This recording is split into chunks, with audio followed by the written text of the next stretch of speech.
মহাদেব মা পার্বতীকে নিয়ে এমন দুর্গম স্থানে গেলেন, পর্বত চূড়ার গুহায়, যেখানে কোনো প্রাণী যেন না থাকে। কারণ অমৃত এই যে তত্ত্ব, এই যেন প্রাণীকুলের মধ্যে না আসে। তো ভগবান জানেন, কৃষ্ণ জানেন এই অমৃত তত্ত্ব প্রাণীকুলে আনতে হবে জীব উদ্ধারের জন্য। তাই তিনি কি করলেন? পায়রার ডিম, শুক পাখি। দেখবেন অমরনাথ গুহায় যে ছবি আপনারা দেখতে পান, বরফের যে শিবলিঙ্গ, দেখবেন সেখানে দুটো সাদা রঙের পায়রা থাকে, যে কোনো ছবিতে দেখবেন তার। কারণ ভগবান ওই জায়গায় হিম ওখানে পৌঁছে রাখেন। যখন শিব মহাদেব পার্বতী মাকে এই অমৃত তত্ত্ব বলা শুরু করে, তার যে দাহিকা শক্তি, ওই ডিম ফুটে যে বাচ্চা অর্থাৎ পাখি বেরিয়ে আসে, শুক পাখি, সে পুরোটা শ্রবণ করে। আর মা পার্বতী যখন ঘুমিয়ে যায়, মহাদেব বলেছিল তুমি জেগে আছো কি না, আমাকে রা কাটবে, কারণ আমি ধ্যানমগ্ন অবস্থায় তোমায় বলতে থাকবো, তুমি রা কাটবে। যখন মহামায়া ঘুমিয়ে গেলেন, ওই শুক পাখি কি করলেন? মহামায়ার গলা নকল করে মহাদেবকে সারা রাত ভরে উত্তর দিতে থাকলেন, হ্যাঁ হ্যাঁ হ্যাঁ। গল্প শুনলে ঝুল দিতে হয় না গল্পের, যে জেগে আছে। মহাদেব যখন রাত্রি প্রায় শেষ, দেখলেন কাঁধে তো মহামায়া ঘুমিয়ে আছে শেষ প্রহরে, তাহলে রা কাটলো কে? তাকিয়ে দেখছে ওই পর্বতের ওপরের এক গুহায় ওই পায়রা, একটা সাদা রঙের পায়রা। মহাদেব বুঝলেন তাহলে আমাকে পার্বতীর গলা নকল করে সারা রাত ধরে রা কেটেছে, একে বাঁচিয়ে রাখা যাবে না। ত্রিশূল নিক্ষেপ করলেন তার দিকে। আচ্ছা, স্বাভাবিক যে এই ডিম ফুটে যে পাখিটা বেরিয়ে সারা রাত ওই অমৃত তত্ত্ব শ্রবণ করলো, কার মুখে? স্বয়ং ভোলা পঞ্চাননের মুখে। এবং মহামায়ার গলা নকল করে তাকে উত্তর দিল, ওই শিবের ত্রিশূল তাকে মারতে পারবে। সে প্রাণপণে ছুটতে লাগলো। এমতো সময় দ্বৈপায়ন ব্যাসদেবের স্ত্রী, তিনি রজস্বলা ধর্ম নিবৃত্তি করে সরোবরে স্নান করে উঠে তুলসী মঞ্চে দাঁড়িয়ে জল অর্পণ করছেন। ওই উড়তে উড়তে পাখি গিয়ে দেখলেন এর গর্ভে প্রবেশ করার মতন প্রকৃষ্ট সময়। সে যে অমৃত তত্ত্ব শুনেছিল, সেই বেগে তার দেহটাকে একদম সূক্ষ্মাতি সূক্ষ্ম করে বায়ু বেগে কান দিয়ে ঢুকে গর্ভে গিয়ে বসে রইলেন। শিবের ত্রিশূল এলো ঠিকই, কিন্তু সতী নারীর অঙ্গে স্পর্শ করতে পারলো না, পরিক্রমা লাগিয়ে ফেরত চলে গেল। সেই গর্ভে যার জন্ম, সে কে? শুকদেব গোস্বামী পাদ। ওই শুক পাখি সেখানে গিয়ে শুকদেব গোস্বামী হয়ে জন্ম নিলেন। এখন তার বাবা হচ্ছেন শ্রীকৃষ্ণ দ্বৈপায়ন ব্যাস, অর্থাৎ কৃষ্ণের এক অভিন্ন রূপ, যিনি এই যত গ্রন্থ সব প্রণয়ন করলেন। সেই জায়গায় বসে তার পিতামাতার মধ্যে যে ধর্ম আলোচনা সে আগে শুনে এসছে, আর এখন আবার গর্ভে বসে শ্রবণ করছে। দিন বাড়তে বাড়তে 16 বৎসর হলো, সে জন্ম নিচ্ছে না। কৃষ্ণ এলেন তার কাছে, এবার এসে বলছে, দেখো শুকদেব, তুমি এবার পৃথিবীতে জন্ম নাও। 16 বৎসর তোমার মা গর্ভ বয়ে বেড়াচ্ছে, এরপরে তোমার মা মারা যাবে, তোমায় মাতৃহত্যার পাপ বহন করতে হবে। শুকদেব গোস্বামী বলছে, শোনো প্রভু, আমি পৃথিবীতে জন্ম নেব না। বলে কেন? বলে আমি শুনে নিয়েছি সারা পৃথিবী পাপময়, এই পাপময় পৃথিবীতে আমি যাব না, কারণ আমি জন্মের আগে থেকে শুনে আসছি অমৃত তত্ত্ব। বলছে শোনো, আমি জন্ম নিতে পারি, শর্ত আছে। বলে ঠেলায় পড়লে ভগবানও দৌড়াদৌড়ি করে, এটা তার প্রমাণ।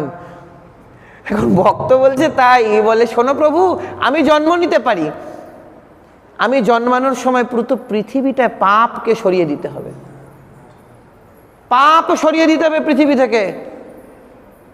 কৃষ্ণ তো চালাক কম নয়, বলে হ্যাঁ দেব। রোগ হলে ওষুধ আমার কাছে, চিন্তা করো না, আমার কাছে ওষুধ নেই। বলে আমি একটা গরুর শিং, গরুর মাথায় যে শিং হয়, তার উপর একটা সর্ষের দানা দেব। সর্ষের দানাটা গরুর শিং থেকে মাটিতে যতক্ষণ না পড়বে, এই যে সময়টুকু, এই সময়টুকুতে পৃথিবী পাপ মুক্ত। এখন ঘোষণা করে দিল, যেই মাত্র শ্রীকৃষ্ণ গরুর শিংয়ের মাথায় সর্ষেরা রাখলেন, সাথে সাথে জন্ম নিলেন শুকদেব গোস্বামী, নিয়েই হাঁটা দিলেন। কারণ ওই যে তিনি তো পাপ ও মোহমায়ার বাইরে। এখন পাপ এসে বলছে প্রভুর কাছে, তুমি যে আমায় এখান থেকে পৃথিবী থেকে পাপ সরিয়ে দিলে, আমি এখন কোথায় যাব? কৃষ্ণ চিন্তায় পড়লেন, সত্যি তো, এখন দেখলেন জীব সব কিছু ছাড়া বেঁচে থাকতে পারবে, কিন্তু আহার ছাড়া বাঁচবে না। বলে তুমি পঞ্চবীজে প্রবেশ করো, ধান, যব, তিল, সর্ষে, মাসকলাই, এই যে পঞ্চবীজ আছে এতে গিয়ে ঢুকে যাও। একাদশীর দিন যে যে নর এই পঞ্চশস্য গ্রহণ করবে সে পাপের ভাগী হবে।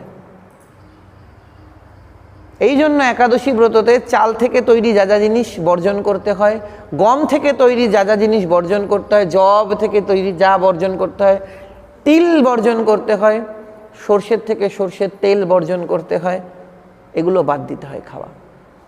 মুগ ডাল, মাসকলাই এগুলো বাদ দিয়ে দিতে হয়, একদিনের তো ব্যাপার।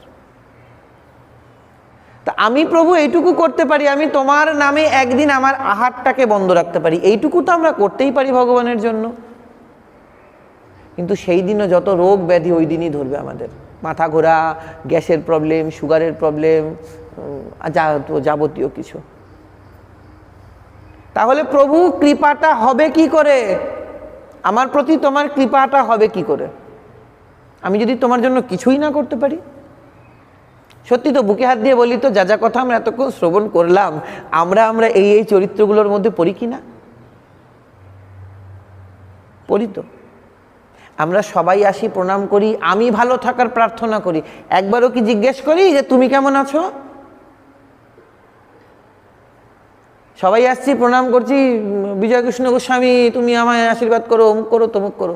একবার আমরা প্রশ্ন করে জিজ্ঞেস করি, ওগো তুমি কেমন আছো? ঠান্ডার মধ্যে মার্বেলের ঘরে কেমন ঠান্ডা লাগলো তোমার? আমরা তো বেশ কম্বল গদি বিছিয়ে নিয়ে বসে আছি। কজন জিজ্ঞাসা করেছি? যেদিন ভালোবাসাটা ভালোবাসার মতন হবে, যেমন নিজের ছেলে মেয়ে স্বামীকে জিজ্ঞেস করি কোনটা ভালো লাগলো, কোনটা খারাপ লাগলো, ঠিক তদ্রূপ এইখানে এসেও জিজ্ঞেস করবো, কি গো তুমি কেমন আছো? তুমি ভালো আছো তো? সেটা প্রশ্নটা করতেই ভুলে যাই, আগে আমি আমার দিকটা বলে কই হাঁটা দিই। ভালোবাসায় খামতি অনেক আছে আমাদের, আগে নিজেকে পরিশুদ্ধ করতে হবে, সেই খামতিগুলো খুঁজে খুঁজে বার করতে হবে আমার মধ্যে খামতিটা কি আছে। যেদিন সে খামতিগুলো বার করে নিতে পারবো আর সবটা দিয়ে সঁপে দিতে পারবো, সেদিন আমার আর চাইতে হবে না এখানে এসে কিছু। আমি তার সামনে দাঁড়ানোর সাথে সাথে সে বুঝে যাবে আমি কি অবস্থায় আছি, আমার কি প্রয়োজন, সে দিয়ে দেবে।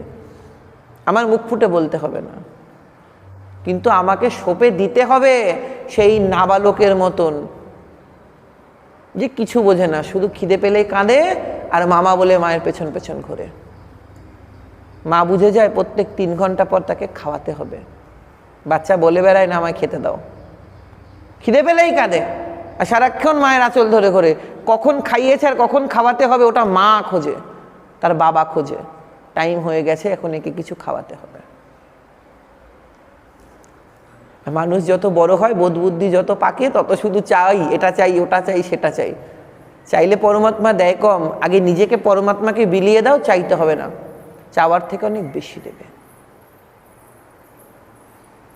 এই যে বিষয়গুলো, এই বিষয়গুলো যখন পরিষ্কারভাবে বুঝতে পারবো, এই বিষয়গুলো যখন একদম ক্লিয়ার হবে, যেদিন সবটা ঠিক হবে, সেদিন কৃপা পরমাত্মা নিজে থেকে করবে। জয় নিতাই। সেদিন পরমাত্মা নিজে থেকে এসে কৃপা করবেন, সেদিন আর আমার কিছু বলতে হবে না, সেদিন আমায় চাইতে হবে না। কারণ যেদিন আমি পুরোটা তোমার হয়ে যাব, সেদিন আর তোমার কাছে কিছু আমার চাওয়ার থাকবে না, কারণ তখন আমার একমাত্র চাওয়া শুধুমাত্র তুমি। আর যেদিন আমার চাওয়া শুধুমাত্র তুমি হয়ে যাবে না, সেদিন আর কিছু চাইতে হবে না আমাকে, তোমায় পেলেই আমার হয়ে যাবে। তোমায় পেলে আমার সব পাওয়া হয়ে গেল, জন্ম জন্মান্তরের চাওয়া পাওয়া মিটে যাবে যেদিন আমি তোমায় পেয়ে যাব। কিন্তু প্রভু তোমায় পাওয়া যতটা সোজা, চাওয়া ততটাই কঠিন। পেয়ে ফেলা তো অনেক সোজা, যত কিছু শ্রবণ করছি ভাগবতে আমরা, শুনে ফেলাটা সোজা, মনে হবে কালকে গিয়েই সব রেডি হয়ে যাবে। কিন্তু সত্যি কথা, সেই রকম নিজেকে তৈরি করে ওই পর্যন্ত নিয়ে যাওয়া, এই চাওয়ার পথটা অনেক কঠিন।